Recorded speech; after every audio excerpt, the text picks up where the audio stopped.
إن الحمد لله نحمده ونستعينه ونستغفره ونتوب إليه ونعوذ بالله من شرور أنفسنا وسيئات أعمالنا من يهده الله فلا مضل له ومن يضلله فلا هادي له أشهد أن لا إله إلا الله وحده لا شريك له وأشهد أن محمدا عبده ورسوله لا نبي ولا رسول بعده اللهم فصل وسلم على سيدنا محمد وعلى آله وصحبه ومن تبعه بإحسان إلى يوم الدين أما بعد فيا أيها الناس أوصيكم ونفسي بتقوى الله فقد فاز المتقون قال تعالى في كتابه الكريم يا أيها الذين آمنوا اتقوا الله وقولوا قولا سديدا يصلح لكم أعمالكم ويغفر لكم ذنوبكم ومن يطع الله ورسوله فقد فاز فوزا عظيما صدق الله العظيم. Hadirin sidang salat Jumat rahimani wa rahimakumullah. Diriwayatkan dari Abi Hurairah radhiyallahu anhu bahwasanya Rasulullah sallallahu alaihi wasallam bersabda, "Ma nahaitukum anhu fajtanibuhu wa ma amartukum bihi fa'tu minhu mastata'tum.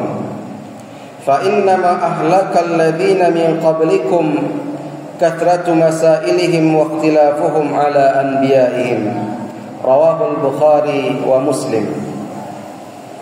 Dari Abu Hurairah radhiyallahu anhu, beliau berkata, aku mendengar Rasulullah sallallahu alaihi wasallam bersabda, apa-apa yang saya larang bagi kalian maka jauhilah, dan apa-apa yang saya perintahkan kepada kalian maka kerjakanlah semampu kalian. Sesungguhnya binasanya kaum sebelum kalian karena banyaknya pertanyaan mereka dan perselisihan mereka terhadap nabi-nabi mereka. Hadis riwayat Bukhari dan Muslim. Jamaah salat Jumat yang dirahmati Allah Subhanahu wa taala.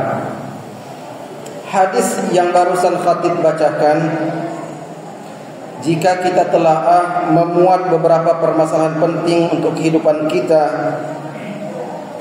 dan juga untuk bekal kita kelak di akhirat. Di antara muatan isi hadis tersebut yang pertama, yaitu perintah kepada kita umat Islam yang sudah taklif, yaitu sudah terkena beban syariat, sudah akil, baligh dan mumayyiz, agar menjauhi semua perkara yang dilarang oleh Allah dan Rasulnya secara mutlak, tidak ada tawar menawar, tanpa syarat dan juga tanpa terkecuali.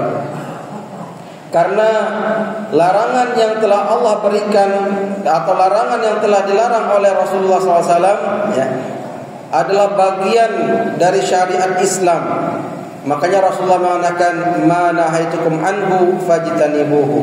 Apa yang aku larangkan kepada kalian maka jauhilah. Itu yang pertama. Yang kedua, perintah menjalankan perkara yang diperintahkan oleh Allah Subhanahu wa taala dan Rasulnya. Dan ini dikaitkan dengan al-istita'ah, yaitu kemampuan. Kenapa dikaitkan dengan kemampuan?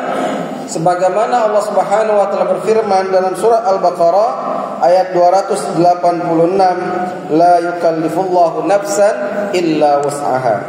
Allah tidaklah membebani seseorang kecuali sesuai dengan kemampuannya.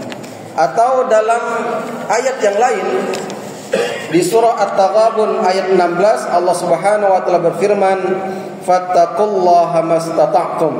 Maka bertakwalah kepada Allah semampu kamu.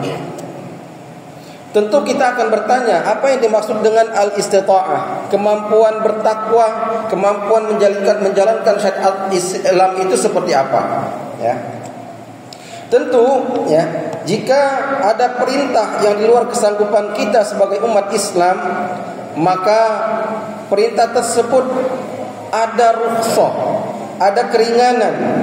seperti kewajiban haji yang hanya dibatasi oleh keadaan dan kesanggupan finansial dan kesehatan, kewajiban zakat yang dibatasi oleh nisab, yaitu batas minimal harta yang boleh dizakati.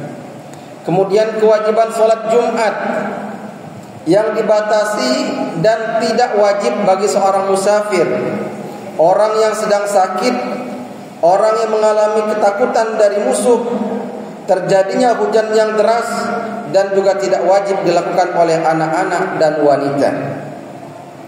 Menurut Syekh Ismail bin Muhammad Al-Ansari rahimahullah, beliau menjelaskan tentang al-istita'ah ini, yaitu sesungguhnya larangan itu lebih ditekankan dibandingkan perintah, karena larangan sedikit pun tidak memiliki rukhsah atau keringanan atau dispensasi dalam melakukannya, sedangkan perintah terikat dengan kemampuan. Oleh karena itu, sebagian salaf mengatakan perbuatan baik dilakukan oleh orang baik dan orang jahat, sedangkan maksiat tidak ada yang bisa meninggalkannya kecuali orang yang siddiq, yaitu orang yang benar dan jujur. Hadirin sidang Jumat yang dirahmati oleh Allah Subhanahu wa taala. Kemudian yang ketiga, yaitu perintah untuk menjalankan ajaran agama untuk ditunaikan, bukan diperdebatkan. Hal ini bisa kita ketahui setelah melihat sebab turunnya hadis ini atau sababul wurud dari turunnya hadis ini. Sebagaimana diriwayatkan oleh Imam Ahmad dalam musnad beliau dari Abu Hurairah radhiyallahu anhu bahwa Rasulullah SAW berkhutbah kepada kami, "Wahai manusia, sesungguhnya Allah Azza wa Jalla telah mewajibkan haji atas kalian, maka berhajilah." Kemudian ada seorang laki-laki bertanya, "Apakah setiap tahun ya Rasulullah?" Lalu Nabi terdiam sampai orang tersebut mengulangi pertanyaannya sampai 3 kali. Maka Rasulullah SAW bersabda, "Seandainya saya jawab iya, maka itu menjadi kewajiban dan kalian pasti tidak akan mampu." Kemudian beliau menyambung sabdanya, "Biarkanlah saya terhadap apa yang saya tinggalkan untuk kalian. Sesungguhnya binasanya kaum sebelum kalian karena banyaknya pertanyaan mereka dan perselisihan mereka terhadap nabi mereka. Maka jika saya perintahkan kalian terhadap sesuatu, maka kerjakanlah semampu kalian, dan jika saya melarang kalian terhadap sesuatu, maka tinggalkanlah." Hadis riwayat Ahmad nomor 10.607. Yang keempat, hadis ini juga menegaskan tentang penyebab kebinasaan kaum terdahulu, yakni melupakan adab bertanya. Maka hendaknya jangan banyak bertanya dengan pertanyaan yang akhirnya menyulitkan diri kita sendiri. Oleh karena itu Nabi mengatakan, "Seandainya saya jawab iya, maka itu menjadi sebuah kewajiban dan kalian pasti tidak akan mampu." Dalam Sahih Ibnu Khuzaimah disebutkan bahwa setelah peristiwa itu turunlah ayat surah Al-Maidah ayat 111. Allah Subhanahu wa taala berfirman, "Ya ayyuhalladzina amanu la tas'alu an asya'a in tubdalakum tasukkum." Wahai orang-orang yang beriman, janganlah kamu menanyakan kepada nabimu hal-hal yang jika diterangkan kepada kamu akan menyusahkan dirimu sendiri. Ibnu Katsir rahimahullah mengatakan dalam tafsir beliau, Tafsirul Quran Al-Azim, kata beliau, "Wa in tas'alu an tafsiliha ba'da nuzuliha tabayyana lakum, wa la tas'alu an syai'i qabla kaunihi, fala'allahu ay yuhrama min ajli tilkal mas'alah. Wa li hadza jaa'a fi sahih inna a'zamal muslimina jurman man sala an syai'in lam yuhram fa hurrima min ajli mas'alatihi." Dan jika kalian tanyakan penjelasannya setelah turunnya perintah, niscaya akan dijelaskan kepada kalian. Dan janganlah kalian menanyakan tentang sesuatu sebelum terjadinya, karena barangkali hal itu menjadi haram lantaran adanya pertanyaan tersebut. Oleh karena itu terdapat keterangan dalam hadis sahih, sesungguhnya orang muslim yang paling besar kejahatannya adalah orang yang menanyakan sesuatu yang tidak haram lalu menjadi haram gara-gara pertanyaan tersebut. Dalam ayat yang lain Allah Subhanahu wa taala berfirman dalam surah Al-Baqarah ayat 108, "Apakah kamu menghendaki untuk bertanya kepada Rasul kamu seperti Bani Israel bertanya kepada Nabi Musa pada zaman dahulu? Dan barang siapa yang menukar iman dengan kekafiran, maka sungguh orang itu telah sesat dari jalan yang lurus. Hadirin sidang Jumat rahimani wa rahimakumullah. Lalu yang terakhir, yang kelima, yaitu peringatan agar tidak menyelisihi Rasulullah sallallahu alaihi wasallam karena binasanya umat terdahulu, juga karena mereka berselisih dengan nabinya. Hal ini dikatakan oleh Syekh Ismail Al-Ansari rahimahullah tentang poin penting dalam hadis ini. Tahdhiru hadhil ummah min mukhalafati nabiyha kama waqa'a fil umamil lati qablaha. Peringatan bagi umat ini dari berselisih dengan nabinya sebagaimana yang terjadi pada umat-umat sebelumnya. Allah Subhanahu wa taala berfirman bagi orang yang menyelisihi Rasulullah SAW dalam surat An-Nur ayat 63, maka hendaklah orang-orang yang menyalahi perintahnya takut akan ditimpa cobaan atau ditimpa azab yang pedih. Imam Ibnu Katsir juga mengatakan, yang dimaksud dengan menyelisihi Rasulullah adalah menyelisihi dari perintah Rasulullah SAW, yaitu menyelisihi jalannya, menyelisihi manhajnya, menyelisihi sunnah dan syariatnya. Maka timbanglah perkataan dan perbuatan dengan perkataan yang baik.